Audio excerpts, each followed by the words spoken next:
Hello and welcome to season 2 of Piano Lessons. We are very excited that this season is going to feature some of our partners in the H3 network, and we'll come on to H3 a little bit later.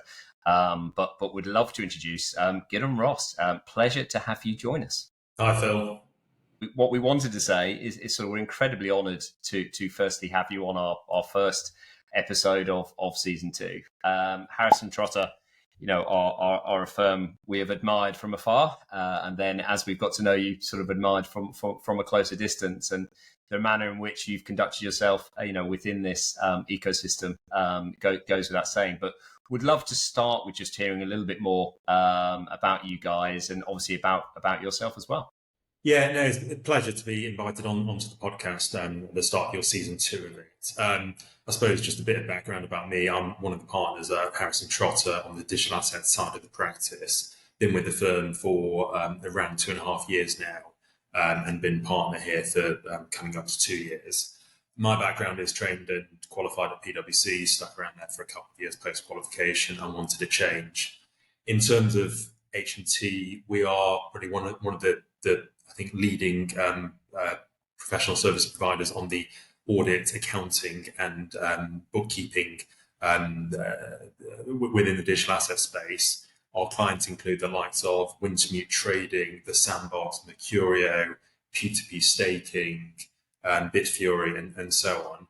And our expertise ranges from kind of your core statutory audit work to kind of the transaction advisory, the tax structuring, and the more in-depth bookkeeping for the highly complex nature of the digital asset world. Complex is definitely putting a light spin on it. I'd imagine you guys have seen a huge amount of increase in work and complexity and variety over the last couple of years. Yes, certainly. I think as time goes on, especially kind of I think we saw a quite drastic change kind of in the aftermath of FTX. I think prior to that point, there was a kind of the workload. It was more seen as, I think, optional. If a company that was registered in one of the offshore territories wanted to perform some bookkeeping work, they did so. But generally, they didn't see the necessity or requirement for maintaining their records. However, in the aftermath of that, there's been a definite shift towards maintaining accurate and complete records, and actually not just maintaining them, but actually improving in the transparency of those records. So a big shift towards audit readiness and statutory audit. In the majority of cases, on a completely voluntary basis. I suppose on the technical and complexity side of things, as in we deal with some clients with many millions of transactions in every single day, and accounting for that sort of mass volume of data is incredibly complex and technical. And whereas kind of in your traditional finance world, you'd have a team of maybe 100 staff working in the accounting function. In the digital asset world, we find that you've got maybe 2 or 3 max dealing with that volume of transactions. So the complexity definitely falls into kind of how do you automate the process as much as possible, but not just automation of the process. It's how do you deal with the niche blockchains and the niche protocols that clients are engaging with to ensure that all the data is accurately pulled into the ERP and accounted for correctly. So how on earth do you do that with huge amounts of transactions across many, many chains with tokens that no one's ever heard of before, with different valuations, and just all sorts of weird and wonderful complexity around these transactions, even within and across these chains? That's pretty specialist, and it's a huge amount of volume. How on earth do you manage to stay on top of all this? So I'd say largely it comes down to the team that we've got in-house now. Our digital assets side of the practice has grown drastically over the last 18 months or so. And we've gone from kind of like a 5-person team 2 years ago to now having 32 full-time majority chartered accountants or overseas equivalents dealing with our clients. The specialty amongst the team as well. We've got a number of coders as well on the team that help us kind of like dealing with those niche blockchains, developing scripts and other code to assist with the bookkeeping and the accounting of the data. That's incredible growth. I mean, I'm always fascinated, but because having been through the journey ourselves internally, when we started in this space in 2015, and remember very well the internal conversations I had to have to sort of get to where we are today. You know, H&T over 80 years old, I think. So you will have some traditional partners, albeit you've always had a sort of interesting niche.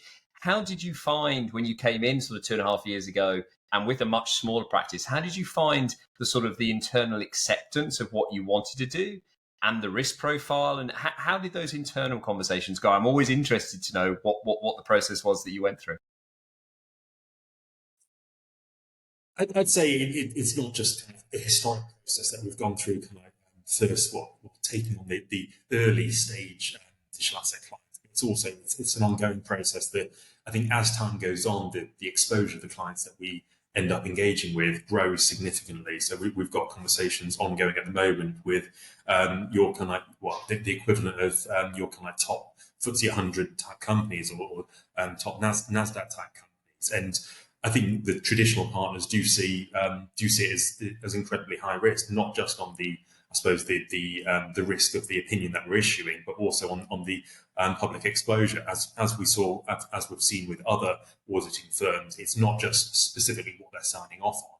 It goes down to actually, even if you're not the work that has been performed isn't what's being pulled apart and isn't what's being criticised. It's the reputational damage that occurs as a result of that. So it's an ongoing challenge, but I think that the partners across the majority of the firm do, I think, accept the opportunity from the space. They generally they do accept as well, or they are quite forward thinking with regards to the technology that we've delivered built in house, as well as kind of the technology amongst the digital asset space. And we all see it as kind of like, this is the future. Okay, so all of us on this call, we've grown up with this market from 2015, 2016 onwards. We've seen numerous cycles.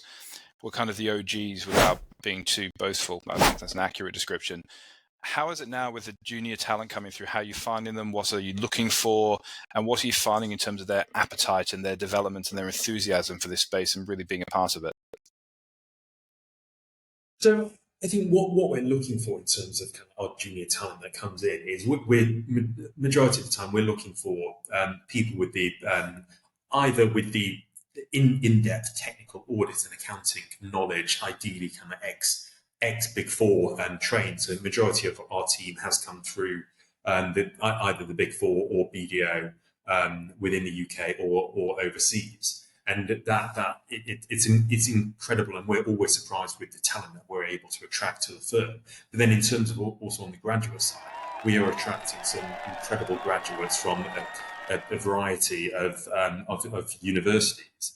And again, their knowledge and experience within the space is fairly immense. So we with the graduates, we're looking for those with the ability and those with the interest in digital assets and with the ability to demonstrate their how they can apply their knowledge in different use cases.